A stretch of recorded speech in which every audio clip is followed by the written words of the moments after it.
Hei, tervetuloa kahvipaussiin. Meikäläinen on minä. Ja... Ai jumala, siitä hetki taas kun on näitä videoita tehnyt. Ainakin tälle kanavalle. Mä aktivoinut tuolla omalla kanavalla, mikä oli aika omituista nimittäin. Real Talk. Jumalauta, kahvi on hyvä. Real Talk. Mulla on ollut aivan huikeeta vuoristorataa mentaalisesti tää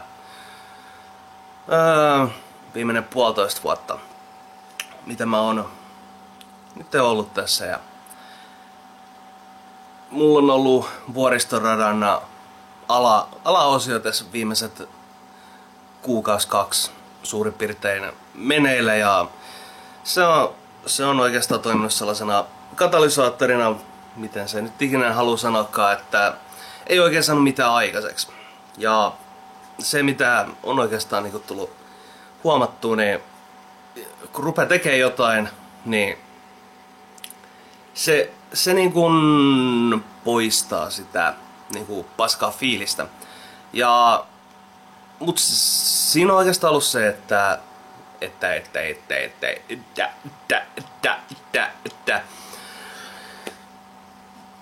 se ei vaan tuu aloitettu.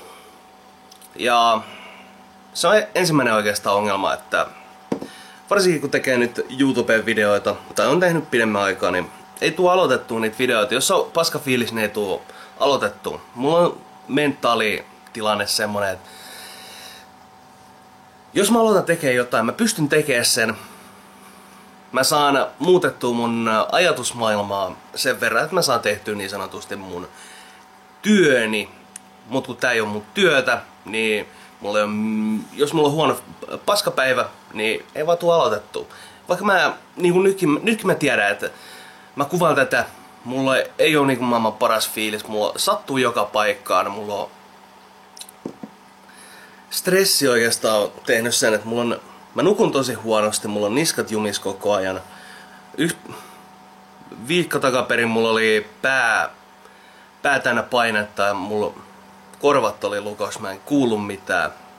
Tämmösiä pikkuasioita. Mutta just se, että kun mä aloitan tekemään jotain, mä pystyn niinku siirtämään ne pois, saan ajatukset siihen, mitä mä niinku on tekemässä. Niin se auttaa tosi paljon siihen, että mä en ajattele niitä huonoja asioita ja mä ajattelen positiivisia asioita. Paitsi nytten, koska mä kerron niistä teille. Ja se on oikeastaan se, että niinku pitäis vaan saada otettu itteen niskasta kiinni. Ja kun tulee joku hyvä videoidea, niin saman tien vaikka rekordi päälle ja alkaa sitten miettiä, että okei, mitäs mä sanoinkaan. Ja sitä kautta sitten rakentaa sen jutun. Mut joo, ajattelin tosta stressistä.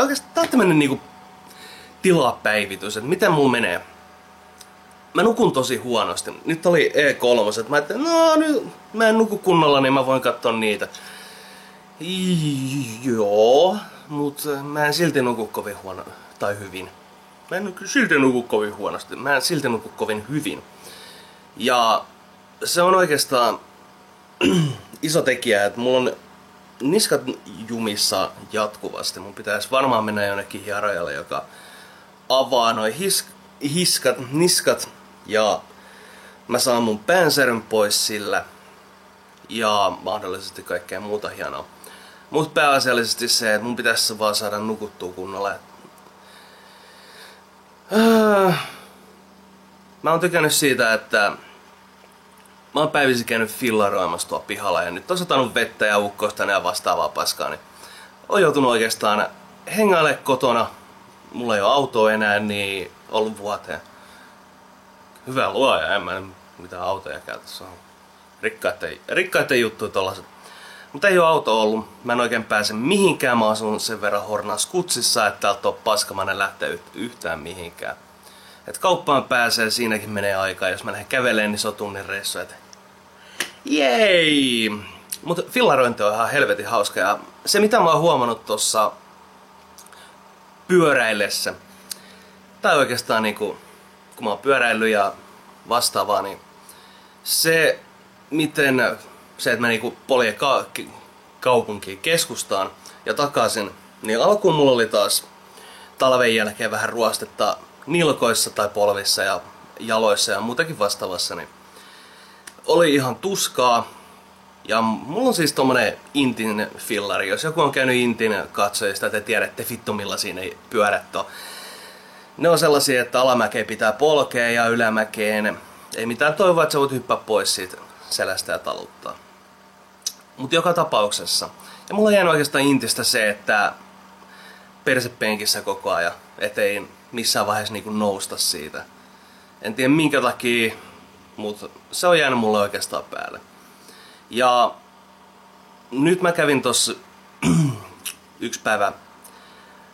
Ajattelin, että mä menen käymään kaupassa ja nyt mä olin, että perkele mä poljen vanhempien luo käymään. Ja ne asuu vähän kauempana ja siinä on semmoista ylämäkeä ja alamäkeä. Lohja on harjukaupunki.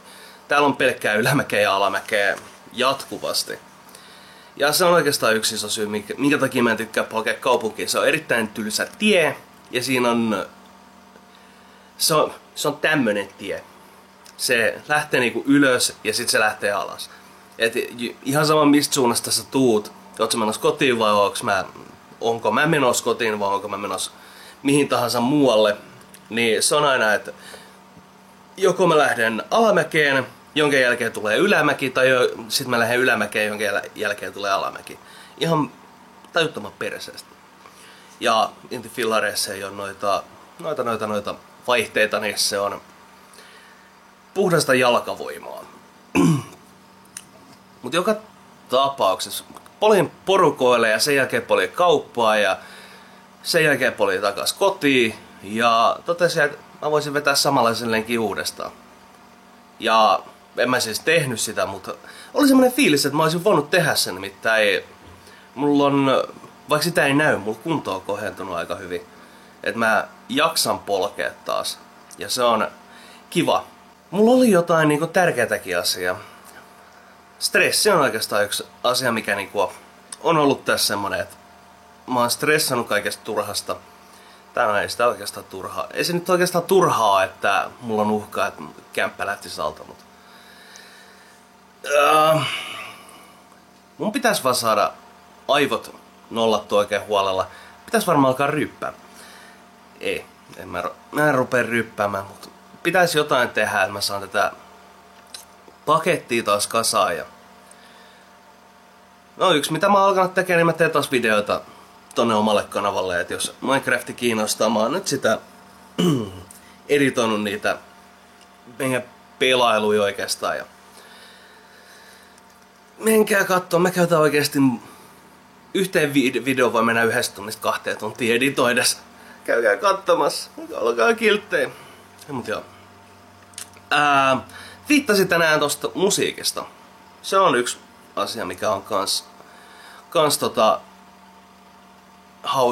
hauska asia. Ja, mä kuuntelin Unforgivenit. Metallica Unforgivenit. 1, 2 ja 3. Ja mä oon Death Magneticin julkaisusta asti ollut sitä mieltä, että Unforgiven 3 on näistä 3 se paras, vaikka se on niinku aliarvostettu ja jengi ei niinku tykkää siitä. Porukka sanoo, että ei tää on Unforgiven. No, siinä nimessä lukee Unforgiven, niin se on Unforgiven. Mutta se twiittasi tosiaan, että mä tykkään siitä biisistä. Se on mukava erilainen. Siinä on semmonen uusi touchi. Mä tykkään tosta James Hetfieldin niinku varttuneesta äänestä. Kaikki livekeikat on ihan huikeata priimaa kyseiseltä bändiltä, koska... ja varsinkin kun ne vetää näitä vanhoja biisejä, niinku livekeikoilla. Mä tykkään kuulla vanhat biisit Jamesin uudelle, tai tämmöisellä niinku vanhemmalla äänellä. Et se ei ole enää semmonen murrosiässä oleva teinikakara. Paitsi että se taisi olla jo joku parikymppinen, kun ne ton. Mikä vittu se oli? Jumalauta. Siinä oli Seek and Destroy ja vastaavan Kill Em All. Kun ne sen teki. Niin, kyllä se taisi silloinkin olla joku parikymppinen kai. Mutta se Hetfieldikin alkaa olla varmaan nyt jotain 50, niin sillä on semmonen niinku karismaattinen ja miehinen ääni nyt. Et se on saanut semmoista niinku särmää siihen ääneen, mikä on ihan helvetin hienoa.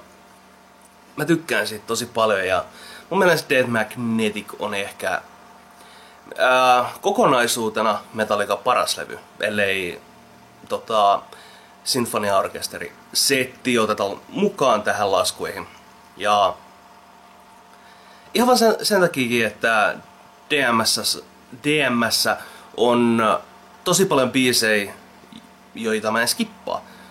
Kun mä kuuntelen esimerkiksi jotain Loadia tai Blackia tai jotain vastaavaa, mä en niitä vanhempia albumeja tykkää kuunnella yhtään. Mä en tykkää Hetfieldin äänestä niissä biiseissä, mutta niitä kun kuuntelee, niin sieltä tulee skipattua niihin omiin suosikkeihin. Eli just joku Seek and Destroy, Enter Sandman, King Nothing, Nothing Else Matters.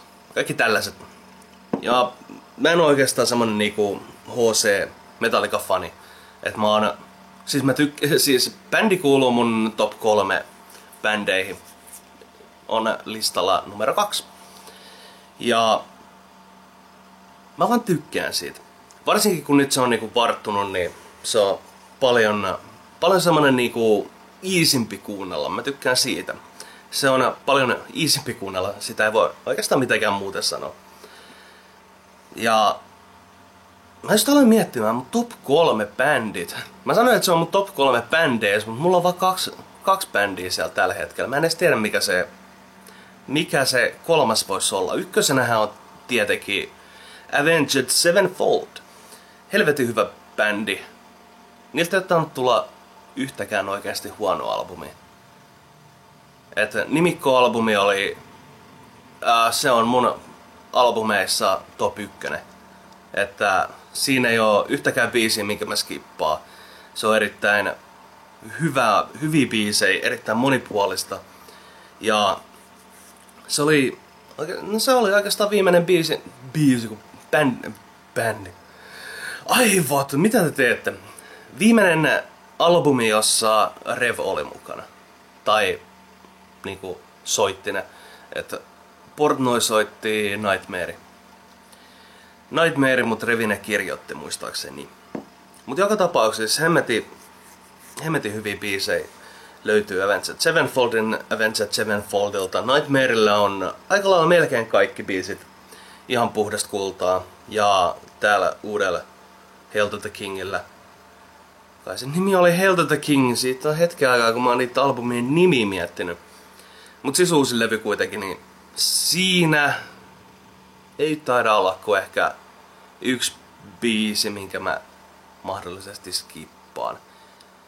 Ja sekin on vähän sellainen, että jos se riippuu tosi paljon fiiliksestä. Planet se on vähän semmonen, että sen voi ehkä skippaa, jos siltä tuntuu.